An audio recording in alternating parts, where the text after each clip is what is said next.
अरे वनराज, तुम यहाँ ऐसे बैठे हो जैसे कोई सरकारी फाइल निपटा रहे हो। क्या कर रहे हो? वनराज चौकी पर बैठा था, सामने पुरानी डायरी, हाथ में पेन, और वो पेन से कुछ लिख नहीं रहा था, बस लिखने का नाटक कर रहा था। असल में रागिनी की आवाज सुनते ही उसका दिमाग खाली हो चुका था। वो ऐसे ही थोड़ा काम या काम का नाटक। मैं आपको जानती नहीं हूँ क्या?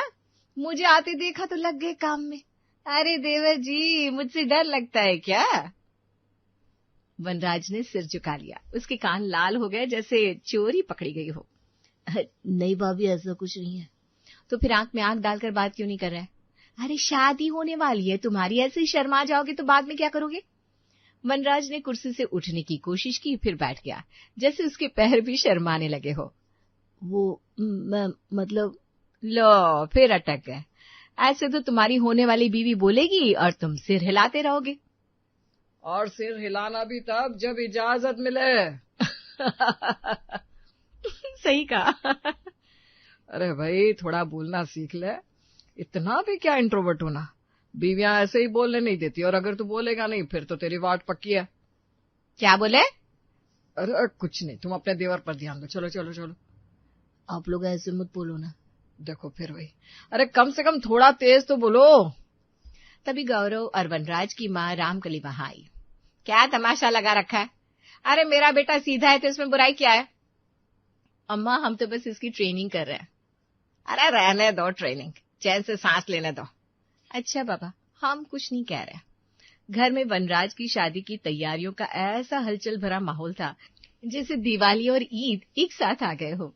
रामकली हर छोटी बात पर खुद निगरानी कर रही थी। गौरव और रागिनी भी लगे पड़े थे और बीच में वनराज शांत सहमा हुआ, जैसे ये सब उसकी शादी नहीं बल्कि उसकी परीक्षा हो। अरे भाई वनराज, ये लिस्ट तो पूरी कर लो, कल तक दुकानदार को दे देनी है। मिठाई, फूल, लाइट, सब कुछ। जी कर लूंगा, बस यही सुनता है। अम्मा देखिए ना आपका लाडला, शादी उसकी है और जिम्मेदारी हमारी। रागिनी बेटा, तुम थोड़ा संभल कर। हाँ, मेरा बेटा दिल का साफ है, बस बोलता कम है। तुम लोग उसे बोलने का मौका ही कहाँ देते हो? अरे माँ, मौका देने से पहले तो मुंह खोलना सीखे। तभी दरवाजे पर जोरदार खड़खड़ाहट हुई, जैसे कोई एक नहीं बल्कि पूरी की पूरी एक नाटक मंडली आधम की हो। अरे रामकली बहन, कहाँ छुपी बैठी हो? पूरा मोहल्ला तो तुम्हारे घर की चहल पहल से गूंज रहा है। मुझे भी तो दावत में बुलाओ। अरे बिंदिया, आओ आओ, तुम्हें कौन रोक सकता है? तुम तो बिन बुलाए ही। हाँ, मैं तो आऊंगी, जो चाहो कर लो। अरे वाह, ये है हमारा दुल्हा राजकुमार। वनराज बेटा, आओ जी, सामने तो आओ। वनराज जैसे ही उठा, बिंदिया ने उसे रोक लिया और अपने थैले से एक चमकदार लाल रंग का डिब्बा निकाला। डिब्बे पर एक रिबन था। लो बेटा, तुम्हारे लिए छोटा सा तोहफा, शादीशुदा जिंदगी की बुनियाद मजबूत करने के लिए। धन्यवाद चाची। अरे बस इतना सा, मैंने सोचा था कम से कम गले लगा लेगा, लेकिन नहीं, हमारा तो ये मान साधु है। वैसे तुम्हारी होने वाली रानी का नाम क्या है बेटा? करीना। अरे वाह, करीना, मतलब एकदम जब भी मैट वाली गीत जैसी चुलबुली चटपटी बिंदास। ओहो, फिर तो तुम्हारी जिंदगी में मसाला लगने वाला है। जी। और तुम ना बिल्कुल उस फिल्म की शुरुआती शाहिद कपूर लग रहे हो, सीरियस, उदास, सहमा हुआ। सच कहा, एकदम शाहिद कपूर। ठीक है, मैं चलती हूँ, वरना ये मौन साधु श्राप ना दे दे कहीं। बिंदिया नाम का तूफान चला गया। वनराज ने उस लाल डिब्बे को कोने में रख दिया, मानो वो कोई बॉम्ब हो। अरे खोल कर देख तो लो। खोल लूंगा बाद में। कुछ दिनों बाद शादी का वो ऐतिहासिक दिन आ गया। सब कुछ धूमधाम से हुआ और फिर वो क्षण आया जब करीना नई नवेली दुल्हन इस घर की बहू बनकर आई। स्वागत में सब हमेशा जैसा था, लेकिन एक चीज बिल्कुल अनोखी थी। बेटा करीना, इस घर में तुम्हारा स्वागत है। ये लो, यह है तुम्हारा ससुराल। और ये रहा मेरा देवर, यानी हमारा मौन साधु वनराज। सभी मेहमान हंस पड़े, लेकिन सबकी नजरें उस नवविवाहित जोड़े पर टिकी थी जो एक दूसरे से आंख मिलाने से भी कतरा रहे थे। दूल्हा और दुल्हन दोनों ही सहमे हुए थे। अरे रामकली, ये बताओ, दोनों में से असली दुल्हन कौन है? दोनों तो एक जैसे ही शर्मा रहे। चाची, यहाँ तो दो दुल्हनें आ गई है, एक बहू और एक दामाद। हमारी बहू तो बिंदास लग रही है, लेकिन मेरा भाई लगता है अभी भी ऐसा है जैसे कछुआ अपने शेल में। आखिरकार वो शोर शराबा भरा दिन बीत गया। अगली सुबह जब नई रोशनी फैली तो करीना का असली स्वरूप सामने आया। बिंदिया एकदम सही थी। वो जब भी मैट की गीत ही थी, ऊर्जा से भरी, बातूनी और बिल्कुल बेफिक्र। ये इश्क हाय बैठे बिठाए जन्नत दिखाए हाय। करीना ने सोचा कि अपने पति के लिए कोई रोमांटिक जेस्चर करना चाहिए। उसने बगीचे से एक ताजा गुलाब तोड़ा और वनराज के सामने पेश कर दिया। लो, सुबह सुबह तुम्हारे लिए। वनराज ने अजीब तरह शर्मा कर उसकी तरफ देखा, फिर अपनी चाय की प्याली की तरफ। उसके चेहरे पर कोई खास भाव नहीं थे। ठीक है, रख दो। और हाँ, वो थैंक यू। ठीक है, बस ठीक है। अरे कुछ अच्छा तो बोलो। अच्छा है ये, थैंक यू। अभी नया नया मामला है इसलिए शायद ऐसा है, या शायद इन्हें गुलाब पसंद नहीं। उसने एक दो बार और कोशिश की, एक कार्ड, उसकी पसंद की मिठाई, लेकिन वनराज का रिएक्शन वही, ठीक है, हाँ, या फिर सिर हिलाना। करीना को अजीब लगने लगा, वो उदास होने लगी थी। इनको दिक्कत क्या है? मैं कितना कुछ करती हूँ लेकिन इन्हें कोई फर्क ही नहीं पड़ता। तभी उसकी नजर गौरव पर पड़ी। गौरव जो हर वक्त हंसता रहता और सबसे बेधड़क मजाक कर लेता। ले करीना, आज तो तुम्हारा चेहरा बिल्कुल रागिनी के हाथ की कचौड़ी जैसा लग रहा है। थोड़ा उदास, थोड़ा फीका। चलो मैं चाय बनाता हूँ, खुश हो जाओगी। क्या बात करते जेठ जी? बात नहीं, काम करूंगा। चाय पीकर बताना कैसी है। रागिनी की कचौड़ी जैसी फीकी या मेरी बातों की तरह मीठी? जी जेठ जी, ये कितना सही है। वनराज तो कुछ बोलती ही नहीं है। अगली सुबह करीना ने ठान लिया कि आखिरी कोशिश करेगी। उसने 2 कप गरम गरम चाय बनाई, 1 कप वनराज के सामने रखा और खुद उसके सामने बैठ गई, आंखों में सवालों का पूरा अंबार लिए। कल रात तुमने खाना बहुत कम खाया, कुछ तकलीफ है क्या? कोई बात है क्या? नहीं, सब ठीक है। पर ठीक तो नहीं लग रहे हो। मैं तुमसे बात करना चाहती हूँ, मतलब बस नॉर्मल बातचीत। बात किस बारे में? किसी भी बारे में, तुम्हारे दिन के बारे में, तुम्हारी पसंद के बारे में, कुछ भी। सच कहूं तो तुम तो एक रॉबोट लगते हो जिसका बातचीत वाला बटन ही खराब पड़ा है। मुझे अभी अखबार पढ़ना है, शाम में करेंगे बात। करीना का गुस्सा 7वें आसमान पर पहुंच गया। उसकी आंखों में आंसू की जगह अब आग के शोले दिख रहे थे। ठीक उसी पर जैसे मौसम विभाग ने तूफान की चेतावनी दी हो, पड़ोसन बिंदिया दरवाजे पर प्रकट हुई। अरे ओ करीना बहू, कैसी हो बिटिया? नई दुल्हन, नया घर, सब कुछ नया नया, मजा आ रहा होगा ना? हाँ चाची, ठीक हूँ। और ये रहा हमारा सन्यासी बेटा वनराज। शादी के बाद भी तुम्हारी जुबान की नस कटी हुई है क्या? अरे बहू से बात करो भाई। वनराज ने अखबार और ऊंचा कर लिया जैसे वो उसकी शील्ड हो। देखो करीना, इनको तो शर्म इस कदर हावी है जैसे ये कोई गुनाह कर बैठे हो। इनकी हालत देखकर लगता है शादी वाली रात इनसे कोई गलती हो गई और अब डर लग रहा है। चाची बस करो ना, आप हद पार कर रही हो। घर सन्नाटे में डूब गया। रागिनी जो अलमारी सजा रही थी वहीं जम गई। रामकली भी चौंक कर देखने लगी। यहाँ हर कोई बस उनका मजाक उड़ाने के लिए तैयार बैठा है क्या? क्या उन्हें चुप रहने का, शांत रहने का कोई अधिकार नहीं है? आप लोगों को हर वक्त हंसी मजाक ही सूझता है, थोड़ा तो सेंसिटिव बनो। अरे मैं तो बस। बिंदिया तुम अभी जाओ, बाद में बात करेंगे। बिंदिया बिना एक शब्द कहे अपने अपमान और हैरानी को निगलती हुई चली गई। बेटा चलो अंदर चलो, तुम्हारे चेहरे पर गुस्सा साफ नजर आ रहा है। अब बताओ क्या बात है? तुम तो हंसती खेलती रहती थी, आज ये आग कहाँ से उतर आई? कुछ नहीं। बेटा सच सच बताओ, मैं तुम्हारी सास हूँ, दुश्मन नहीं। मैं कोशिश करती हूँ मम्मी जी, बहुत कोशिश। उनके लिए चाय लेकर जाती हूँ, पूछती हूँ, बात करने की कोशिश करती हूँ, पर इनका जवाब होता है हाँ नहीं ठीक है। ऐसा लगता है जैसे मैं दीवार से बात कर रही हूँ, जबकि जेठ जी वो तो इतनी अच्छी तरह बात करते हैं। कल उन्होंने मुझे अकेला देखा तो खुद चाय बना कर लाए, हल्का फुल्का मजाक किया, सब कुछ इतना अच्छा लगा, पर यहाँ। रामकली सारी परेशानी समझ गई।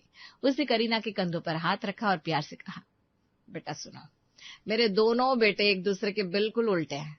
गौरव अगर आसमान है तो वनराज जमीन, गौरव अगर आग है तो वनराज पानी। एक बहुत बोलता है, दूसरा बिल्कुल भी नहीं। ये बात तुम्हें अच्छे से समझनी पड़ेगी। तुम्हारा पति शब्दों से नहीं, शायद कर्मों से प्यार जताता होगा, उसे वक्त तो दो बेटा। करीना ने अपनी सास की बात सुनी। उसके दिमाग में ये बात बस गई कि मेरा पति मेरे जेठ के बिल्कुल ऑपोजिट है। अब शायद मैं इनका दिल जीत पाऊंगी। अगले दिन सुबह उसने इस नए ज्ञान को अमल में लाने का फैसला किया। उसने देखा गौरव नहा कर निकले भाप छोड़ते हुए और रागिनी के सामने तारीफों के पुल बांध रहे थे। वाह रागिनी, आज तो गर्म पानी का जादू ही कुछ और था। ठंड के मौसम में गर्म पानी से नहाना, हाँ, ये कोई आम बात थोड़ी ना, ये तो स्वर्ग का एहसास है। तुमने पानी गर्म रखा, तुम्हारा लाख लाख शुक्रिया। अरे बस भी करो, मैंने कोई तीर नहीं मारा है। मारा तो है, और मेरे दिल पर लग गया है। मैं भी नहाने जा रहा हूँ, मेरे लिए पानी रख देना। मौका मिल गया। जीजी को गर्म पानी पसंद है और क्योंकि मेरा पति उनके बिल्कुल ऑपोजिट है तो इनको ठंडा पानी पसंद होगा। बिल्कुल लॉजिकल। एक्साइटमेंट में करीना ने बाथरूम का गीजर बंद कर दिया। नल से सीधा बर्फीला कम कपाने वाला पानी बाल्टी में भरा और वहां रख दिया। फिर खुशी खुशी इंतजार करने लगी एक सरप्राइज रिएक्शन के लिए। कुछ ही मिनटों बाद बाथरूम से एक ऐसी चीख निकली जैसे किसी को सांप ने काट लिया हो। दरवाजा जोर से खुला और वनराज बाहर आया। उसके बाल खड़े थे, शरीर लाल था और वो पूरी तरह से कांप रहा था। ये तुमने क्या किया? ठंडा पानी तो तुमने मुझे जिंदा जमा दिया। पर आप तो अपोजिट है ना, मुझे लगा आपको ठंडा पसंद होगा। मैंने तो हीटर चलाओ, वापस गर्म पानी रखो। हाँ रखती हूँ। करीना का पैतरा काम नहीं आया, लेकिन उससे सोचा अभी तक कुछ नहीं बोले थे, पहली बार इतना बोला है, कुछ तो फायदा हुआ। मजा आया। अगली सुबह गौरव एक हाथ में कॉफी का कप लिए दूसरे हाथ से रागिनी का गाल नोच रहा था। उसकी खुशी का आलम ये था कि वो कॉफी की कप से भी ज्यादा चमक रहा था। वाह रागिनी, तुम्हारी बनाई ये कॉफी, ये कोई आम ड्रिंक नहीं है, ये तो अमृत का घोट है, गरम गरम खुशबूदार, जैसे स्वर्ग की मेजबानी मिल गई हो। तुमने तो कॉफी बना दी स्टारबक्स की, बस फर्क इतना है कि यहाँ बिल नहीं है। ये तो भाई हमारी रागिनी जी का दिल है। अच्छा, तो जेठ जी को गरम गरम कॉफी पसंद है। लॉजिक सिंपल है, मेरे पति इनके ऑपोजिट है तो मेरे पति को ठंडी कॉफी पसंद होगी। बिल्कुल सही साइंस। वो एक्साइटमेंट में रसोई में गई, खूब सारी कॉफी बनाई, चीनी दूध डाला और फिर उसे पूरी तरह ठंडा होने के लिए छोड़ दिया। इतनी ठंडी कि प्याले के आसपास हवा जमती नजर आए। और फिर वो इस आइस एज को लेकर वनराज के सामने पहुंची। लो जी आपकी कॉफी। अरे ये तो बर्फ की तरह ठंडी है, ये क्या है? पानी चीनी का घोल? नहीं जी, ठंडी कॉफी आपको ठंडी पसंद होगी ना, आप तो ऑपोजिट चीजें पसंद करते हैं ना। ऑपोजिट? मैं ऑपोजिट हूँ, पागल नहीं। ठंडी पसंद हो तो कोल्ड कॉफी बना लेती, लेकिन ये क्या है, गरम कॉफी को जमा दिया। लगता है तुम्हें मेरी हालत भी कोल्ड करनी है। ये कॉफी नहीं मुसीबत है। वाह जी वाह करीना जी, आप तो लॉजिक की किलर हो। तुम्हारी ऑपोजिट थ्योरी ने वनराज को ही ऑपोजिट कर दिया। पगली। कुछ दिन बाद गौरव और रागिनी बाहर से आए। गौरव का चेहरा इतना चमक रहा था जैसे वो खुद बल्ब बन गया हो। देखो इनको, आज रास्ते में नई स्ट्रीट लाइट्स लगी थी तो सेलिब्रेशन मूड में है। दिवाली पर तो ये लाइट्स देखकर पागल हो जाते हैं, जगमग जगमग। अरे लाइट्स ही तो जीवन है, उजाला है, रौनक है। मुझे लाइट से प्यार है। लाइट्स, प्यार, उजाला, समझ गई। मेरे पति को अंधेरा पसंद होगा, बिल्कुल ऑपोजिट। उसी शाम करीना ने अपना नया एक्सपेरिमेंट शुरू किया। वनराज के कमरे की सारी लाइटें बंद कर दी। कमरा इतना अंधेरा कि भूत भी रास्ता भूल जाए। फिर उसने मधुर आवाज में वनराज को बुलाया। वनराज, अंदर आओ ना। कमरे में लाइट क्यों नहीं है? क्या बल्ब फ्यूज? अगले ही पल एक जोरदार धड़ाम की आवाज आई। वनराज अंधेरे में बिस्तर से टकराकर ठोकर खा गया और जमीन पर गिर पड़ा। मेरी टांग, कोई है, लाइट जलाओ। ये कौन पागल है जो पूरे कमरे में अंधेरा करे बैठा है? अरे माफ करना, मैंने सोचा आपको अंधेरा पसंद होगा, ऑपोजिट। अरे ऑपोजिट छोड़ो, लगता है मेरी टांग टूट गई है। शोर सुनकर गौरव, रागिनी और रामकली दौड़े आए। लाइट जलते ही नजारा देखकर सबकी हंसी फूट पड़ी। वनराज जमीन पर पड़ा हुआ था और करीना उसके पास बैठी ऑपोजिट थियरी का बचाव करने की कोशिश कर रही थी। वनराज, तुम्हारी बीवी तुम्हें हर चीज का ऑपोजिट अनुभव करवा रही है। पहले ठंडा पानी, अब अंधेरा। अगली बार शायद तुम्हें उल्टा लटका कर रख दे। करीना का करिश्मा। एक और दिन करीना मोहल्ले में निकली तो देखा गौरव चौराहे पर खड़ा है और हर गुजरने वाले से गप्पे लड़ा रहा है। देखो जरा, मोहल्ले वाले मुझे कितना प्यार करते हैं। मुझे लोगों से मिलना जुलना, हंसना बोलना बहुत अच्छा लगता है। ऐसे सबसे मिलकर रहना चाहिए। इसका मतलब वनराज को मोहल्ले वाले बिल्कुल पसंद नहीं होंगे, ऑपोजिट। अगले दिन जब मोहल्ले का शंकर काका कुछ काम से वनराज से मिलने आया तो करीना ने दरवाजा खोला। बेटा, वनराज घर पर है? नहीं काका, वो आपसे मिलना नहीं चाहेंगे, उन्हें मोहल्ले वाले पसंद नहीं है ना, अब जाइए, सॉरी। क्या? ये क्या बात हुई? मैं तो उसे बचपन से जानता हूँ, ये कैसी बदतमीजी है। बात बढ़ गई। शंकर काका जोर जोर से बोलने लगे। वनराज बाहर आया और सब सुनकर आग बुबला हो गया। तुम्हारा दिमाग खराब हो गया क्या? लोगों से ऐसे कैसे बोल सकती हो? मैंने ऐसा कब कहा? फिर आप तो ऑपोजिट। अरे अब बस करो इस ऑपोजिट ऑपोजिट की बकवास। मैं तुम्हारा ऑपोजिट नहीं, तुम्हारा पति हूँ, समझी? करीना चुप हो गई, लेकिन उसके मन में एक खुशी की लहर दौड़ गई। आखिरकार उसका पति उसे डांट रहा था, जोर से बोल रहा था। मेरी ऑपोजिट थ्योरी ने इनको इतना एक्टिव बना दिया है, अब ये खुद ही ड्रामा कर रहे हैं। आखिरकार वो दिन आया जब रागिनी ने हाथों हाथ गाजर का हलवा बनाया। पूरा घर मीठी खुशबू से महक उठा। वाह, जन्नत का स्वाद है। रागिनी, तुमने गाजर का हलवा नहीं, अमृत बना दिया, अमृत। इतना मीठा, इतना मुलायम, मेरा तो रोम रोम खुश हो गया भाई। सचमुच बेटा, बहुत बढ़िया बना है। मीठा तो ठीक है, पर इसमें प्यार की मिठास है भाई।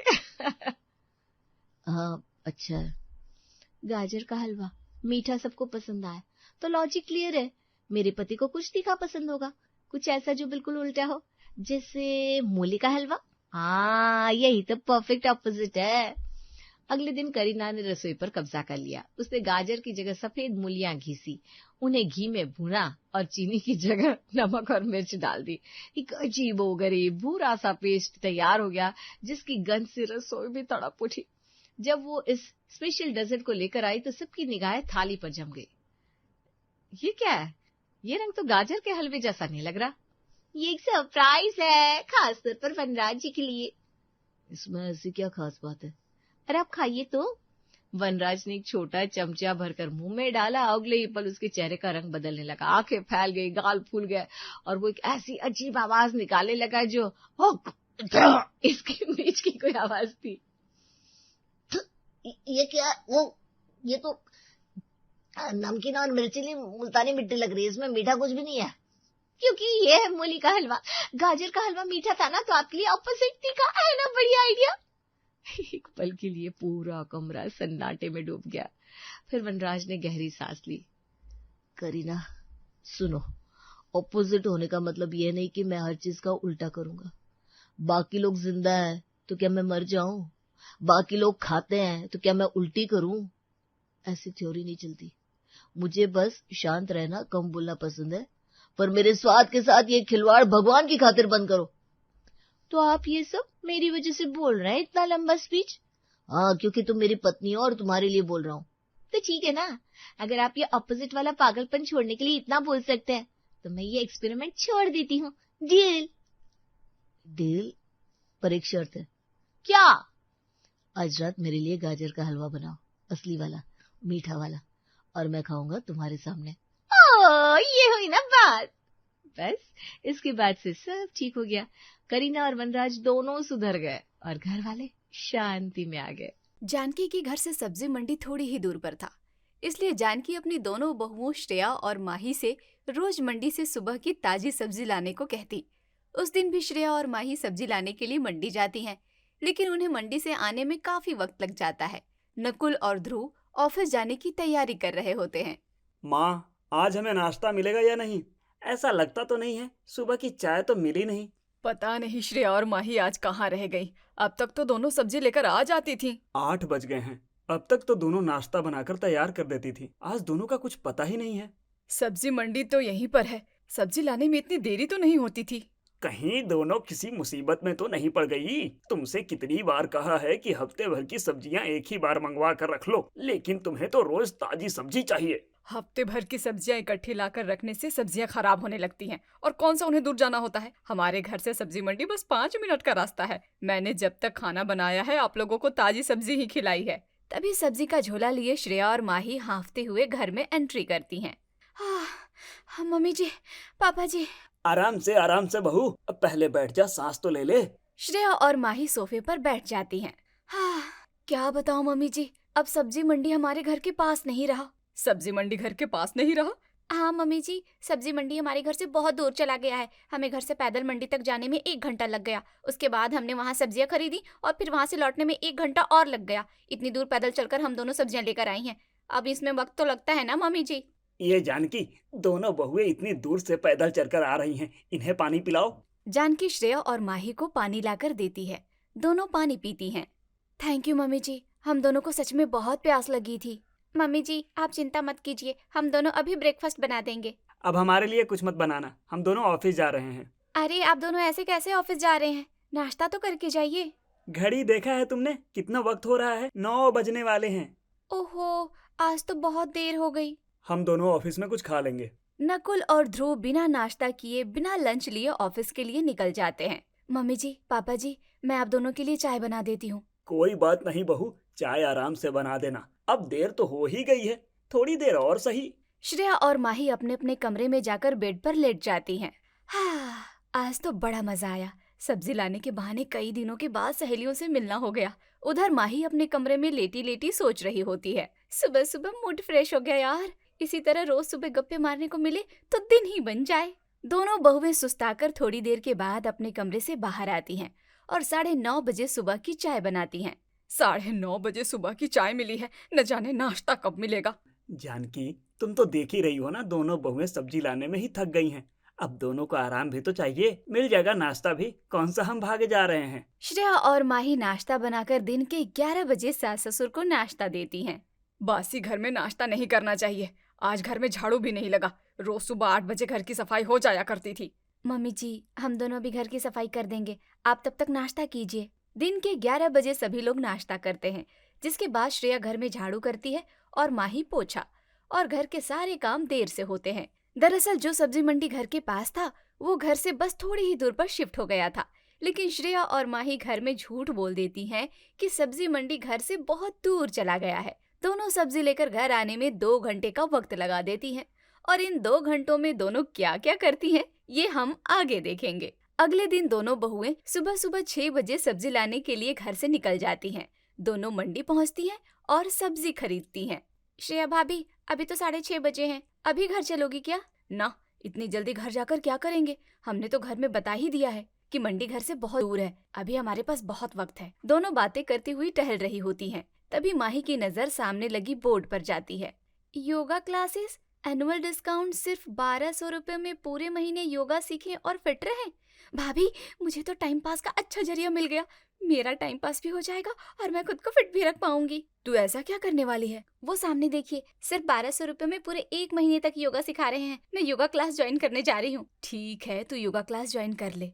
भाभी, मैं तो कहती हूँ आप भी योगा क्लास या जिम ज्वाइन कर लो। दोनों 1 घंटे योगा और जिम करेंगे, घर के काम से फुर्सत भी मिलेगी और फिट भी रहेंगे। मैं सोच रही हूँ मायके चली जाऊँ, बहुत दिनों से मम्मी पापा से नहीं मिली। ठीक है, आप मायके जाओ, 1 घंटे के बाद यहीं मिलते हैं। ठीक है। इस तरह दोनों बहुएं ससुराल नहीं जाती हैं। माही योगा क्लास चली जाती है और श्रेया अपने मायके।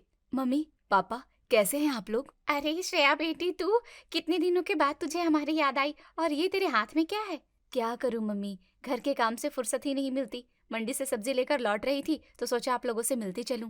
तभी मधुलिका चाय लेकर आती है। वाह भाभी, आप चाय ले आई। सुबह सुबह चाय मिल जाए तो फिर क्या ही बात है। मैं चाय कैसे नहीं लाती श्रेया दीदी, मैंने आपकी आवाज सुन ली थी। देखो, मैं चाय के साथ आपकी मनपसंद मठरी भी लाई हूँ। थैंक यू भाभी। वैसे आज आपने नाश्ते में क्या बनाया है? आज मैं नाश्ते में आलू पूरी बना रही हूँ। अरे वाह, आलू पूरी? हाँ, सब्जी तो चढ़ा दिया है, बस थोड़ी देर में हो जाएगा। मैं पूरियाँ निकाल देती हूँ, आप नाश्ता करके जाना। आपके पास अभी टाइम तो है ना? हाँ भाभी, अभी मेरे पास बहुत टाइम है, मैं आपके हाथ की आलू पूरी खाकर जाऊंगी। श्रेया अपने मायके में नाश्ता करने लगती है, जिसमें देर हो जाती है। माही योगा क्लास से बाहर निकल आती है। श्रेया भाभी नजर नहीं आ रही, मैंने कहा था कि 1 घंटे के बाद मैं आपका यहीं वेट करूंगी। माही श्रेया को फोन करती है। श्रेया भाभी, कहाँ रह गई आप? हाँ माही, तेरा योगा क्लास खत्म हो गया क्या? हाँ, मैं तो कब से आपका इंतजार कर रही हूँ। हो कहाँ आप? मैं मायके में हूँ, बस निकल रही हूँ, तू 10 मिनट और रुक जा। ठीक है भाभी, आप आराम से आ जाओ। थोड़ी देर के बाद श्रेया उसी जगह पर माही से मिलती है। भाभी, आज तो बहुत देर कर दी है आपने, घर में क्या जवाब देंगे? अरे कह देंगे कि मंडी में बहुत भीड़ थी। गप्पे मारते हुए दोनों 8:30 बजे तक घर पहुंचती हैं। आ गई तुम दोनों, इतनी भी क्या जल्दी थी, थोड़ी देर बाद आ जाती। मम्मी जी, हमने जानबूझकर देर थोड़ी ही की है। अब सब्जी मंडी ही घर से दूर चला गया तो इसमें हमारी क्या गलती है? हम तो अपनी तरफ से जल्दी करने की बहुत कोशिश करते हैं। तू बता ना माही। हाँ मम्मी जी, हम दोनों सुबह ऐसे भाग भाग कर मंडी जाते हैं, बस आप ये समझ लो कि सुबह हमारी जॉगिंग हो जाती है। ऊपर से आज मंडी में इतनी भीड़ थी कि पूछो मत। मंडी में भीड़ क्यों थी? पापा जी, शायद मंडी दूर होने की वजह से मंडी में भीड़ हो गई। मैं और भाभी तो बस कैसे भागते हुए आए हैं ये हम ही जानते हैं। जानकी, अगर मंडी दूर होने से बहुओं को इतनी परेशानी हो रही है तो तुम सब्जी शाम की मंडी से इकट्ठा ही क्यों नहीं मंगा लेती? इन्हें रोज सुबह मंडी भेजने की क्या जरूरत है? सब्जी तो रोज सुबह की मंडी से ही आएगी। सुबह की सब्जी ताजी होती है, शाम को सब्जियां बासी हो जाती हैं और सारी अच्छी सब्जियां शाम तक बिक जाती हैं। कोई बात नहीं मम्मी जी, हम दोनों रोज सुबह मंडी जाकर सब्जी ला दिया करेंगे। वो तो ठीक है बहू, लेकिन जरा जल्दी घर आया कर, घर के सारे काम में देर हो रहे हैं। मम्मी जी, मैं फटाफट सबके लिए चाय नाश्ता बना देती हूँ। हमारे तो ऑफिस निकलने का वक्त हो गया है। अब लगता है हमें रोज रोज ऑफिस के चाय नाश्ते की आदत डालनी पड़ेगी। घर में तो मिलने से रहा। ध्रुव, आप दोनों के निकलने में आधा घंटा बाकी है। मैं एक चूल्हे पर चाय चढ़ा देती हूँ, माही दूसरे चूल्हे पर जल्दी से नाश्ता बना देगी। और हमारे लंच का क्या होगा? लंच तो फिर भी बाहर ही करना पड़ेगा। हमारी आधी सैलरी तो बाहर खाने में निकल जाएगी। बस आज की बात है, कल से आप दोनों को वक्त पर चाय नाश्ता और लंच दोनों मिल जाएगा। श्रेया एक चूल्हे पर सबके लिए चाय चढ़ा देती है। भाभी, आधे घंटे में सबके लिए क्या नाश्ता बनाऊं? उपमा बना दे, सबसे जल्दी बन जाएगा। माही जल्दी से उपमा बना देती है। दोनों बहुएं सबको चाय और नाश्ता देती हैं। क्या फायदा, लेट तो हम हो ही चुके हैं। 9:15 बज गए। कल से हम दोनों नाश्ता खुद ही बना लिया करेंगे। हाँ, सुबह की ताजी सब्जी के चक्कर में लेट तो नहीं होंगे। घर के सारे सदस्य नाश्ता कर रहे होते हैं, लेकिन श्रेया नाश्ता नहीं करती क्योंकि वो तो मायके से आलू पूरी खाकर आई थी। श्रेया, तुम्हारा नाश्ता कहाँ है? मुझे भूख नहीं है, मैं बाद में खा लूंगी। बहू, तुम दोनों इतनी मेहनत करती हो, रोज इतनी दूर पैदल चलकर सब्जी लाने जाती हो, अपने खाने पीने का ध्यान नहीं रखोगी तो कमजोरी आ जाएगी। जाओ, जाकर अपना नाश्ता भी ले आओ। श्रेया को अपने लिए नाश्ता लेकर आना पड़ता है, लेकिन उससे नाश्ता खाया नहीं जाता। भाभी ने इतनी टेस्टी आलू पूरी बनाई थी कि मैंने कुछ ज्यादा ही खा लिया। अब उपमा कैसे खाऊं? अगर नहीं खाया तो मेरी पोल खुल जाएगी। उफ, खाना तो पड़ेगा। श्रेया को मजबूरन उपमा खाना पड़ता है। नाश्ते के बाद जब जानकी रसोई में आती है तो देखती है कि किचन में जूठे बर्तनों का ढेर लगा हुआ है। श्रेया बहू, तुम दोनों ने रात के बर्तन अभी तक नहीं धोए हैं? माँ जी, आप तो जानती हैं कि हमें मंडी से आने में कितना वक्त लग गया। हम अभी सारे बर्तन धो देंगे। सुबह मंडी से सब्जी लाने के चक्कर में रात के रखे जूठे बर्तन और साथ ही सुबह के निकले हुए जूठे बर्तन धोने में दिन के 11 बज जाते हैं। उसके बाद श्रेया और माही दोपहर तक का वक्त घर की सफाई और कपड़े धोने में लगा देती हैं। माही, तूने खाना बना लिया क्या? अभी कहाँ माँ जी, अभी तो हमने घर की सफाई की है और कपड़े धोए हैं। अभी हम दोनों कपड़े सुखा कर आ रहे हैं। दिन के 1 बज गए हैं, खाना कब बनाओगी तुम दोनों? माँ जी, अभी हम दोनों फटाफट खाना बना देंगे, आप टेंशन क्यों लेती हैं? लेकिन दिन का खाना बनते बनते 3 बज जाते हैं। तीसरे दिन श्रेया और माही सुबह सब्जी लाने मंडी निकल जाती हैं। श्रेया रास्ते में ही अपनी सहेली दिव्या को फोन करती है। हेलो दिव्या, तू मंडी आ रही है ना? हाँ, बस मैं घर से निकल रही हूँ। नेहा भी आ रही है। अच्छा, नेहा भी आ रही है? हाँ, आज उसे भी सब्जियाँ लेनी है ना। फिर तो बड़ा मजा आएगा। आजा, मंडी में मिलते हैं। थोड़ी दूर पैदल चलने के बाद ही दोनों बहुएं मंडी पहुंच जाती हैं। दोनों सब्जी खरीदती हैं, जिसके बाद माही योगा क्लास में चली जाती है और श्रेया अपनी सहेलियों के साथ गप्पे मारने लगती है। और बता दिव्या, तेरी ननद की शादी तय हुई? अरे अभी कहाँ, शादी की बात तो चल रही है। तुझे तो पता ही है, आजकल अच्छे लड़के कितने मुश्किल से मिलते हैं। पढ़ी लिखी है, जॉब भी करती है, लेकिन फिर भी उसके लायक कोई लड़का नहीं मिल रहा। अरे तो मेरे देवर से शादी की बात कर लेना, हम भी तो बासु के लिए लड़की देख रहे हैं। दोनों जॉब करते हैं, ये तो बहुत अच्छी बात है। बासु को अपने लिए जॉब करने वाली लड़की चाहिए। अच्छा, मैं आज ही इनसे कहूंगी, तेरे घर पर बात कर लेंगे। देखा, मिल बैठकर बात करने का यही फायदा होता है। बैठे बैठे रिश्ता तय हो गया ना। इधर श्रेया अपनी सहेलियों के साथ गप कर रही होती है, उधर माही योगा क्लास में खुद को फिट बनाने की कोशिश। इसी तरह दोनों बहुएं मंडी दूर होने का बहाना बनाकर अपना अपना टाइम पास करती हैं। दोनों में से किसी को ससुराल की कोई चिंता नहीं होती है। लगभग 2 घंटे के बाद दोनों जब घर पहुंचती हैं तो देखती हैं कि घर के सारे लोग चाय पी रहे होते हैं।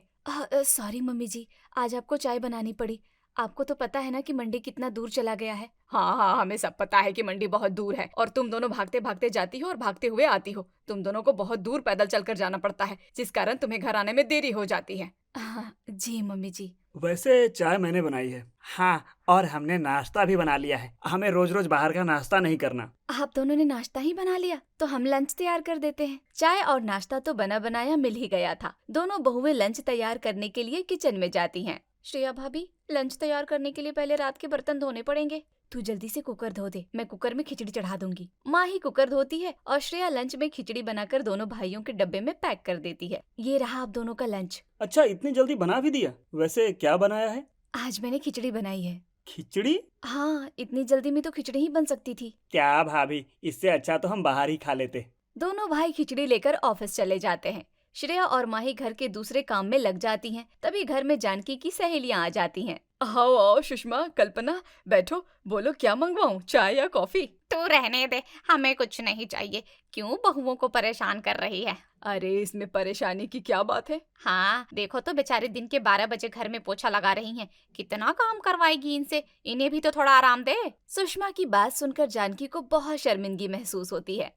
नहीं, वो क्या है ना कि जानकी, हमें सब पता है आजकल की बहुओं का घर के काम में हाथ नहीं चलता। इनसे जुबान चलवा लो बस। नहीं, मेरी बहुएं ऐसी नहीं है। ये दोनों तो बेचारी चुपचाप घर का सारा काम करती हैं। हाँ, वो तो हम देख ही रहे हैं। तभी माही चाय की ट्रे लेकर आती है। नमस्ते आंटी जी, लीजिए चाय पीजिए। मैंने आप दोनों के लिए मसाला चाय बनाई है। जीती रह बहू, ला ट्रे हमें दे दे। तू जा घर के सारे काम निपटा ले। अगली सुबह दोनों बहुएं फिर से झोला लेकर सब्जी लाने मंडी चली जाती हैं। सब्जी खरीदने के बाद माही अपने योगा क्लास में चली जाती है। माही तो योगा क्लास में चली गई, अब मैं क्या करूं? तभी श्रेया की नजर पड़ोस में रहने वाली प्रेक्षा पर जाती है। अरे ये तो प्रेक्षा है, लगता है ये भी आज सब्जी लेने आई है। श्रेया प्रेक्षा को आवाज लगाती है। अरे श्रेया, तू? हाँ, मैं तो रोज सब्जी लेने यहाँ आती हूँ। आज मेरी सासू माँ ने ताजी साग बनाने को कहा, मैं साग लेने मंडी आई हूँ। अच्छा, तो आपको घर जाने की जल्दी होगी ना? अरे नहीं, मैं नाश्ता बनाकर आई हूँ, अभी तो मेरे पास थोड़ा वक्त है। आप सुनाओ, कैसे हो? दिखाई नहीं देती। क्या बताऊँ प्रेक्षा, घर के काम से फुर्सत ही नहीं मिलती। तभी श्रेया की नजर मंडी के पास एक टी स्टॉल पर जाती है। चलो चाय पीते हैं, चाय के साथ अपने दुख सुख शेयर करेंगे। हाँ हाँ, क्यों नहीं। श्रेया और प्रेक्षा टी स्टॉल पर जाते हैं और एक एक कप चाय लेकर वहीं बैठ जाते हैं और फिर शुरू हो जाता है गप का सिलसिला। एक दूसरे का सुख दुख शेयर करने के नाम पर दोनों मोहल्ले भर की महिलाओं की चुगलियां शुरू कर देती हैं। आपको पता है वो उपासना आंटी है ना, उन्होंने अपनी बहू को उसके मायके वालों से मिलने से मना कर दिया है। कौन? वो जो हमारी दाईं तरफ की बिल्डिंग में रहती है? हाँ, वही, बड़ी खड़ूस है। हाँ, मैंने भी उन्हें कभी हंसते बोलते हुए नहीं देखा। उनकी बहू बेचारी घर के बाहर कदम तक नहीं निकालती। अरे घर के बाहर कदम निकालना तो दूर, उसे तो घर में भी कुछ बोलने की इजाजत नहीं है। देख लो, हम बहुएं हैं, हमारे साथ तो ऐसा ही होता है। माही की योगा क्लास खत्म हो जाती है, लेकिन श्रेया और प्रेक्षा की चुगलियां नहीं खत्म होती। श्रेया भाभी, घर नहीं चलना क्या? हाँ माही, चल। तीनों एक साथ गप्पे मारते हुए आराम आराम से घर आती हैं। प्रेक्षा का घर पहले पड़ता है तो वो अपने घर चली जाती है। भाभी, आज हमने ज्यादा देर नहीं लगा दी।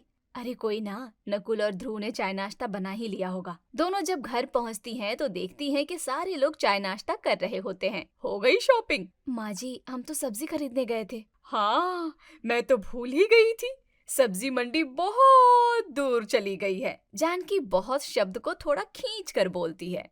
अब माँ जी, गगन को दोनों बहुओं पर दया आ जाती है। जानकी, ये बेचारी इतनी दूर चलकर सब्जी लेने जाती हैं, इनकी हालत तो देखो, चल चल कर कितनी कमजोर हो गई हैं। श्रेया और माही चुपचाप किचन में जाकर खाना बनाने लगती हैं और आज भी सारे काम लेट होते हैं। 5वें दिन सुबह सुबह दोनों बहुएं सब्जी लाने मंडी जाती हैं। गगन भी उठकर तैयार हो जाता है और जूते पहनने लगता है। सुबह सुबह आप कहाँ चल दिए? देख कर आता हूँ कि सब्जी मंडी कितनी दूर है। बेचारी श्रेया और माही को कितनी दूर पैदल चलकर जाना पड़ता है। गगन सब्जी मंडी की ओर निकल जाता है। रास्ते में वो एक राहगीर से मंडी का रास्ता पूछता है और सिर्फ 15 मिनट में मंडी पहुंच जाता है। कमाल है, मंडी तो हमारे घर से सिर्फ 15 मिनट की दूरी पर है। दोनों बहुएं कहाँ हैं? गगन इधर उधर नजरें घुमाकर देखता है। अरे हाँ, वो रही श्रेया बहू। गगन श्रेया के पास जाता है तो श्रेया अपनी सहेलियों के साथ बैठकर गप कर रही होती है। श्रेया बहू। गगन को देखते ही श्रेया की बोलती बंद हो जाती है। पापा जी आप? अरे माही बहू कहाँ है? जी वो तो योगा क्लास में है, मैं बुलाकर लाती हूँ। नहीं नहीं, रहने दो, जब वो बाहर आ जाए तब हम सब एक साथ घर चलेंगे। श्रेया के ससुर को देखते ही उसकी सहेलियां वहां से खिसक जाती हैं। 1 घंटे के लंबे इंतजार के बाद जब माही योगा क्लास से बाहर आती है तो गगन को देखकर उसके होश उड़ जाते हैं, क्योंकि दोनों की पोल खुल चुकी होती है। दोनों चुपचाप गगन के साथ घर आ जाती हैं।